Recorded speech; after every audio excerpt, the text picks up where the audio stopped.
तो चलो बच्चों, अभी तक हम पोषण के बारे में पढ़ चुके हैं।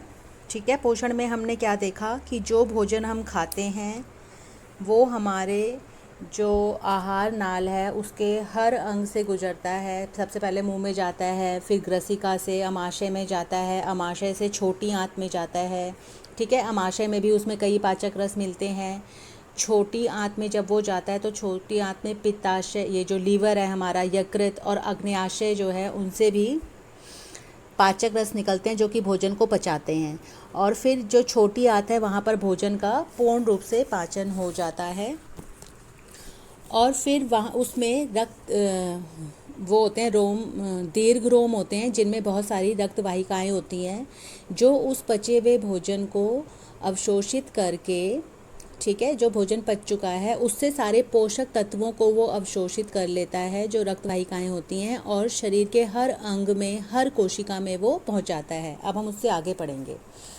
तो पिछले अनुभाग में, मतलब जो अभी हमने पीछे पढ़ा था, लेसन का जो पीछे वाला पार्ट है उसमें जो हमने पढ़ा था, इसमें हम पोषण पर चर्चा कर चुके हैं कि पोषण कैसे होता है। पोषण आपको पता चल गया ना बेटा। पोषण है जो हम भोजन खाते हैं उससे पोषक तत्वों को निकालना। ठीक है, वो पोषण में है।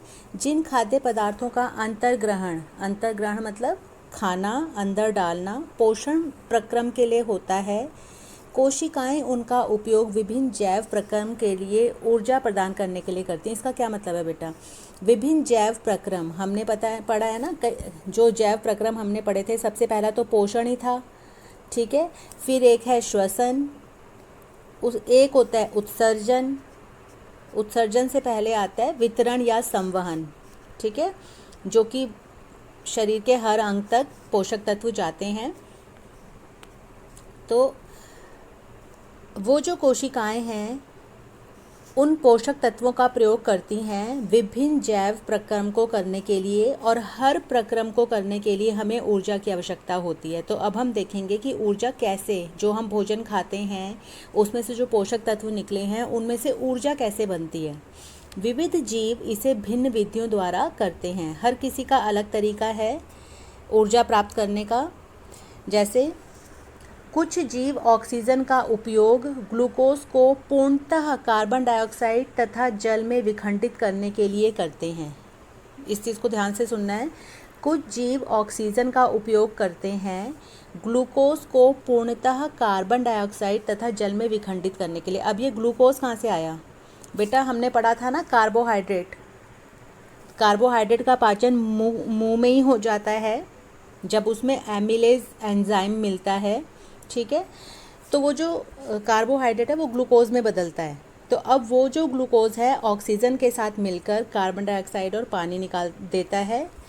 ये कुछ जीव तो पूर्णतः उसको बदल देते हैं कार्बन डाइऑक्साइड और पानी में, जबकि कुछ अन्य जीव दूसरे पथ का उपयोग करते हैं। दूसरे पथ मतलब दूसरे तरीके से उनमें ये होता है ऑक्सीजन का उपयोग करके विखंडन जो है वो कैसे होता है। कुछ जीव ऐसे होते हैं जिसमें प्रयुक्त ऑक्सीजन नहीं मिलती, कम ऑक्सीजन की उपस्थिति में ग्लूकोज का विखंडन करते हैं कुछ जीव। इन सभी अवस्थाओं में पहला चरण ग्लूकोज एक 6 कार्बन वाले अणु का, ध्यान दो बेटा, ग्लूकोज में 6 कार्बन अणु, ये कार्बोहाइड्रेट है ना, ये ग्लूकोज का सूत्र है। ठीक है, तो क्या होता है, इसमें 6 कार्बन के परमाणु हैं। ये पूरा एक अणु है, इसमें 6 कार्बन के परमाणु हैं, 12 हाइड्रोजन के परमाणु हैं और 6 ऑक्सीजन के परमाणु हैं। तो ये जो इन्होंने लाइन लिखी हुई है, पहला चरण ग्लूकोज एक 6 कार्बन वाले अणु का 3 कार्बन वाले अणु पायरूवेट में विखंडन। बेटा क्या होता है, अभी आपको एक चित्र की उससे बताएंगे हम। पायरूवेट क्या होता है? पायरूवेट का सूत्र मैं आपको बता देती हूँ। पायरूवेट ये जो है इसका सूत्र होता है C3H4O3। ठीक है, इसमें भी कार्बन, हाइड्रोजन, ऑक्सीजन होते हैं, लेकिन अब इन्होंने ये जो बोला 3 कार्बन वाला अणु पायरूवेट, तो ये पायरूवेट का सूत्र है। और इसमें देखो कितने कार्बन के अणु हैं, 3। ठीक है, तो जो सबसे पहला स्टेप होता है पोषण के बाद, जो पोषण प्रक्रम के बाद जो पहला स्टेप होता है वो होता है ग्लूकोज, जिसमें कि 6 कार्बन के परमाणु होते हैं, उसको पायरूवेट में बदलना। और पायरूवेट का ये सूत्र मैंने आपको बता दिया है। ठीक है, यह प्रक्रम कोशिका द्रव्य में होता है। इसके पश्चात पायरुवेट इथेनॉल तथा कार्बन डाइऑक्साइड में परिवर्तित हो सकता है। यह प्रक्रम किण्वन के समय यीस्ट में होता है। क्योंकि यह प्रक्रम वायु की अनुपस्थिति में होता है, इसे अवायवीय श्वसन कहते हैं। देखो बेटा, अगर पूरी तरीके से हमें ऑक्सीजन मिले, तो ग्लूकोज जो है C6H12O6, ये जो ग्लूकोज है, अगर इसको पूर्ण रूप से ऑक्सीजन मिले तो इसका विखंडन हो जाता है। सबसे पहले स्टेप में तो ये पायरुवेट ही बनता है, C3H4O3, ठीक है। उसके बाद फर्दर इस पे ऑक्सीजन की रिएक्शन होती है तो कार्बन डाइऑक्साइड, पानी और ऊर्जा निकलती है, ठीक है। ये कौन सा केस है? जब पर्याप्त मात्रा में ऑक्सीजन मिलती है। लेकिन कई जीवाणु ऐसे होते हैं, जैसे कवक होते हैं, ठीक है, और यीस्ट, उनमें ऑक्सीजन पर्याप्त मात्रा में जब उन्हें नहीं मिलती तो देखो बेटा, यहाँ तक का तो स्टेप उनमें भी होता है, लेकिन यहाँ पर थोड़ी कमी रह जाती है। उनका पायरुवेट जो है वो कार्बन डाइऑक्साइड और पानी में नहीं टूट पाता, ठीक है। इसको हम आगे पढ़ेंगे अभी। तो इस जो वायु की अनुपस्थिति में या कम वायु में होता है उसे बोलते हैं अवायवीय श्वसन, ठीक है। पायरुवेट का विखंडन ऑक्सीजन का उपयोग करके माइटोकॉन्ड्रिया में होता है। यह प्रक्रम 3 कार्बन वाले पायरुवेट के अणु को विखंडित करके 3 कार्बन डाइऑक्साइड के अणु देता है और दूसरा उत्पाद जल है, ठीक है। तो बेटा इसमें अलग अलग दे दिया है। जो वायु की उपस्थिति में होता है उसे वायवीय श्वसन कहते हैं, और जो जिसमें वायु की अनुपस्थिति होती है, ठीक है, उसमें कार्बन डाइऑक्साइड और जल पूरे तरीके से नहीं निकल पाता। वो अभी आपको यहाँ पर ये जो देखो इस चित्र से समझते हैं। ये जो आपको चित्र दिया हुआ है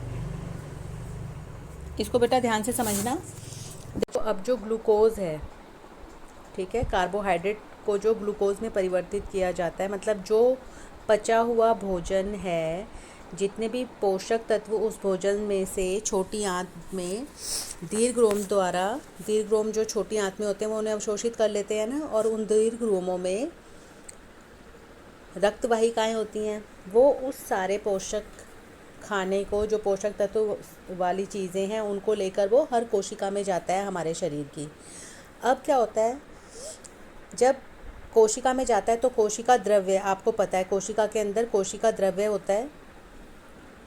कोशिका के अंदर बहुत सारे कोशिकांग होते हैं और कोशिका द्रव्य होता है। तो वहाँ पर क्या क्या होता है, ये जो ग्लूकोज है, जो कार्बोहाइड्रेट ग्लूकोज में बदल गया बेटा, इसका सूत्र ये होता है C6H12O6, ठीक है, ये ग्लूकोज है। अब इस पर ऑक्सीजन के साथ इसके कोशिका में ऑक्सीजन मिलती है। इस भोजन में ये जो पोषक तत्व है ग्लूकोज, इसमें ऑक्सीजन मिलती है और फिर कार्बन डाइऑक्साइड, पानी और ऊर्जा निकलती है, ठीक है। अब यहाँ पर आपको 3 तरीके से दिखाया हुआ है भिन्न पंथों द्वारा ग्लूकोज का विखंडन मतलब ग्लूकोज को छोटे छोटे टुकड़ों में बांटना, छोटे हिस्सों में बांटना। तो बेटा एक पहला स्टेप होता है कोशिका द्रव्य में कि वो पायरुवेट में बदलता है। ये जो है हमारा ग्लूकोज, वो पायरुवेट में बदल जाता है। अब पायरुवेट का सूत्र होता है C3H4O3, ठीक है। यहाँ तक होता है कोशिका द्रव्य में। अब बाकी काम होता है माइटोकॉन्ड्रिया में। माइटोकॉन्ड्रिया क्या है? वो भी कोशिका द्रव्य के अंदर एक कोशिकांग होता है। माइटोकॉन्ड्रिया को कोशिका का ऊर्जा का घर भी कहते हैं, क्योंकि वहाँ पर ये सारा काम होता है जो आप देख रहे हो विखंडन वाला, और उससे ऊर्जा निकलती है। तो ये काम माइटोकॉन्ड्रिया में होता है। लेकिन बेटा यहाँ पर आपको 3 तरीक़ों से ये ग्लूकोज का विखंडन दिखाया गया है। अब मैं आपको वो दिखाती हूँ। एक तो है ऑक्सीजन की अनुपस्थिति में, ये यीस्ट में होता है। जो कवक होते हैं, यीस्ट एक तरह का कवक है, ठीक है। तो उसमें क्या होता है, उसमें ऑक्सीजन की अनुपस्थिति में ग्लूकोज का विखंडन होता है। वो भी तो उनमें जो पोषण होता है, उसके बाद जो श्वसन क्रिया होती है उसमें क्या होता है, ऑक्सीजन नहीं होता उसमें।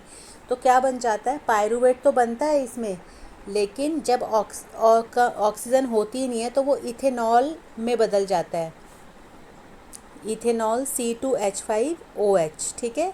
और उसमें थोड़ी कार्बन डाइऑक्साइड गैस निकलती है और ऊर्जा निकलती है वो बहुत कम होती है। ठीक है, इसमें जो यीस्ट में जो ऊर्जा निकलती है वो बहुत कम होती है।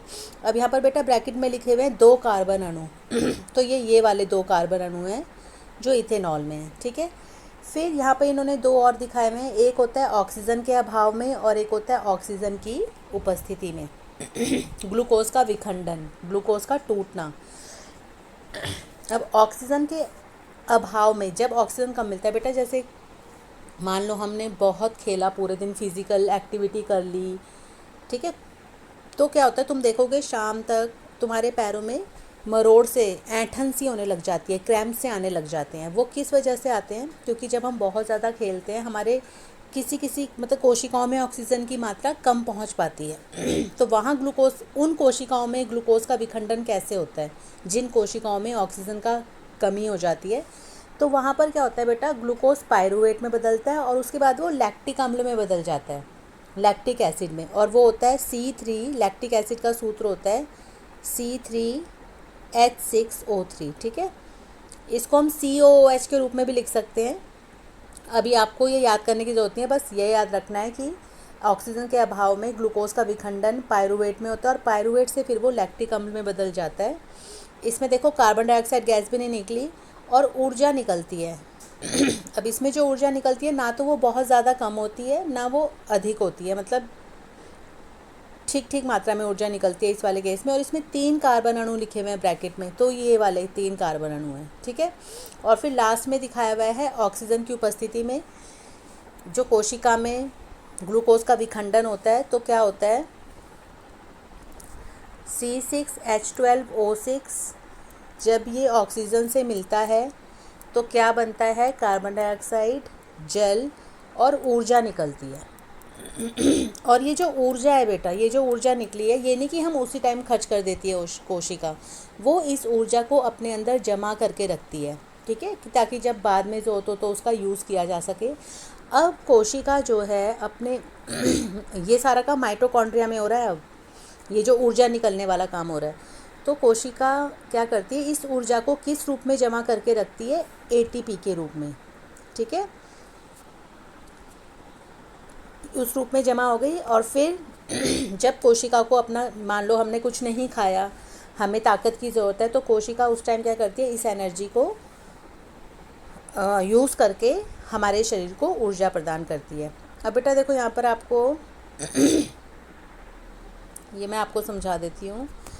अधिकांश कोशिकीय प्रकर्मों के लिए ATP ऊर्जा मुद्रा है। आपसे ये प्रश्न आ जाता है कि कोशिका की ऊर्जा मुद्रा क्या है, तो आप लिखेंगे ATP, और ATP का फुल फॉर्म होता है एडिनोसिन ट्राईफॉस्फेट।